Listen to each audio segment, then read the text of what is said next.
Hernán Paredes está con nosotros para hablar de qué está pasando con las calles, las vías. Hernán, ¿cómo estás? Bienvenido. Muy buenas tardes a todos ustedes y a la audiencia de este prestigioso programa que cumplió ya 3 años, ¿verdad? Así es, hace unos días. Así es. Hernán, tú como experto en movilidad, cuéntame tu análisis de qué pasó con las inundaciones del pasado fin de semana. Mira, lo primero es solidarizarnos con las víctimas y las familias de esto. Solo en el colapso del muro del túnel de la 27 con Gómez murieron 9 personas. Pero ahorita vi el último informe del COE, el Centro de Operaciones de Emergencia, elevando a 27 la muerte en ese día. Lo primero es eso, solidarizarnos con las víctimas y sus familias. Lo segundo es, cuando ocurre una tragedia como esta, lo mejor que podemos hacer es aprender la lección o lecciones para tratar que en el próximo evento disminuir al máximo las víctimas. Pero para aprender la lección de lo que pasó, tenemos que analizar técnicamente y objetivamente. Sin embargo, lo que ha pasado a partir del sábado es que se ha politizado mucho el tema. ¿Por qué? Hay un mal de origen, ya que se está hablando tanto de fallo de origen, y es que el Ministerio de Obras Públicas cometió un error y fue que emitió un comunicado a horas de ocurrir la tragedia en el túnel. El ministro, varios párrafos, los 3 primeros párrafos diciendo, bueno, lamentamos esto, nos solidarizamos con la víctima, lo protocolar. Pero en el 4º párrafo, él concluye que fue un fallo de diseño. Y en el 5º párrafo, él dice que va a investigar, se va a hacer una investigación objetiva, pero ya estableció un sesgo. A partir de ahí, lo que se entendía era que de alguna manera las autoridades querían desprenderse de la responsabilidad. Y empezó un debate político sobre el debate técnico. Como ustedes saben, yo soy ingeniero civil, pero no soy estructuralista. Me he dedicado más a la parte de administración y movilidad y seguridad vial, pero he consultado a muchos amigos estructuralistas, pero he escuchado también a los expertos, a los que saben. Por ejemplo, mi profesor Luis Abot ha estado muy activo en los medios hablando de esto. Pero también escuché al ingeniero que diseñó ese túnel, que es una leyenda en ingeniería. No, y lo que más me gusta, que es profesor, dice él, de todo lo que están opinando, fueron sus alumnos. Exactamente. Entonces hay que escuchar la opinión de él. Y aunque él tiene ya 86 años, está muy lúcido. Ay, sí. Está muy lúcido y explicó que, bueno, para el diseño de ese muro, él calculó una proporción de empuje de suelo, aunque eso es roca, calculó una proporción de empuje de agua, pero nunca para lo que pasó el sábado 18 de noviembre. Y el mismo Luis Abot, cuando habla de los 400 milímetros de lluvia que cayeron en menos de 24 horas, dice él, un técnico, dice, eso fue diabólico, que supera la capacidad de cualquier diseño. Ahora hay un debate de que si fue un problema de diseño o no, porque Luis Abot dice, bueno, no es mantenimiento, porque aquí el mantenimiento es limpiar y pintar.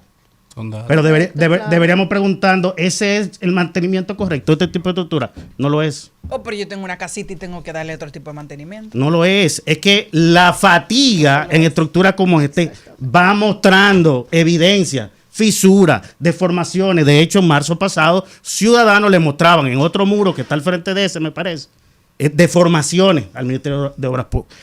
Un Ministerio de Obras Públicas que haga mantenimiento como Dios manda, no tiene que esperar que los ciudadanos tienen que hacer esas evaluaciones.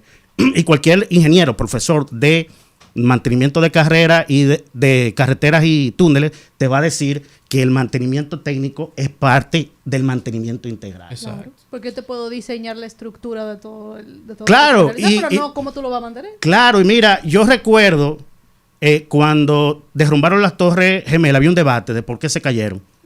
Y cualquiera diría, caramba, porque le estrellaron 2 aviones. Ajá. Pero es que estaban diseñadas para aguantar el golpe de un avión. Claro. Un avión Boeing. Lo que pasa es que convergieron otras variables, como que estaban cargados de combustible y las altas temperaturas que provocaron las explosiones debilitaron los elementos estructurales como el acero. Al final la física afectó también ahí. Por más bien diseñada que estuvieran, se iban a derrumbar. El que la construyó, el que la diseñó, no podía prever un evento así. Por eso un poquito, a mí me gustaría que dejemos de buscar culpables y que aprendamos la lección. Lo que tenemos que aprender la lección. Incluso decía el profesor Luis Abot que al parecer, eso es lo que él dice, no se hizo un estudio hidrológico serio. Pero también hay que recordar que ese túnel se hizo antes del metro. Después del metro cambió el drenaje de esa zona. Pero hay que recordar también que ese túnel aguantó tormentas, ciclones, terremotos y no había pasado nada. Hay que ver, y vuelvo y repito, que el mantenimiento que se haga de obras como esta incluya la evaluación técnica.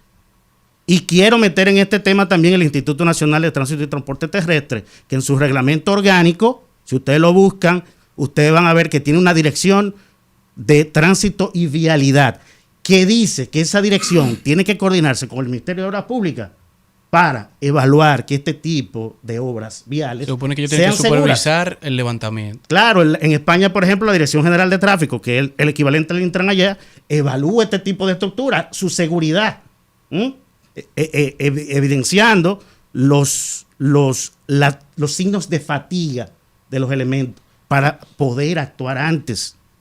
Entonces, es hora de que paremos un poco el debate político y nos circunscribamos al debate técnico. Ahora, es muy difícil hacer esto cuando son las propias autoridades que empiezan con la politización del tema.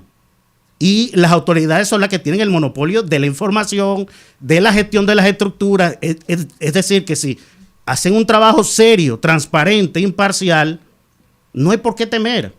Yo creo que ese comunicado del ministro de Obras Públicas estuvo provocado porque el mismo sábado la gente, ciudadanos, a pedir la renuncia del ministro. Y él un poquito para defenderse, entonces, adelantó ese comunicado. Pero yo creo que es hora que paremos. Hubo 9 víctimas solamente en ese incidente y que aprendamos la lección. Hay que escuchar a los estructuralistas.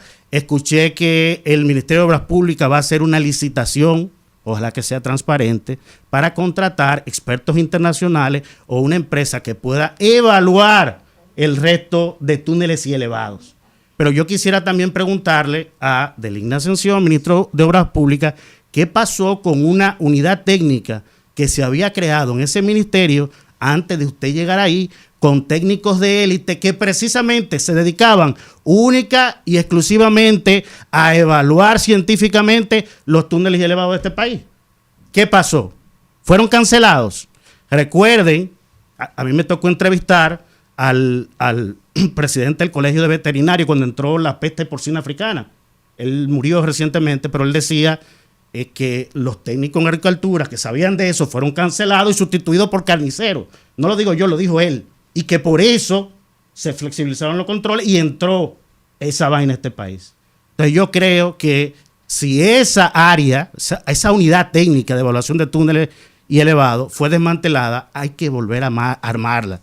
Y el Intran también tiene que asumir su responsabilidad establecida por la ley número 63-17 y su propio reglamento. Incluso las obras viales, los planos y eso, tienen que ser sometidos a la evaluación del Intran para garantizar su seguridad. Pero estas obras que se construyeron antes de que existiera el Intran, el Intran también tiene que involucrarse en el proceso de evaluación técnica. Hernán Paredes, muchísimas gracias Hernán y gracias a todos ustedes por habernos acompañado. Un programa diverso, divertido, entretenido, comprometido con el contenido de calidad. Nos vemos mañana, mi gente. Muchísimas gracias.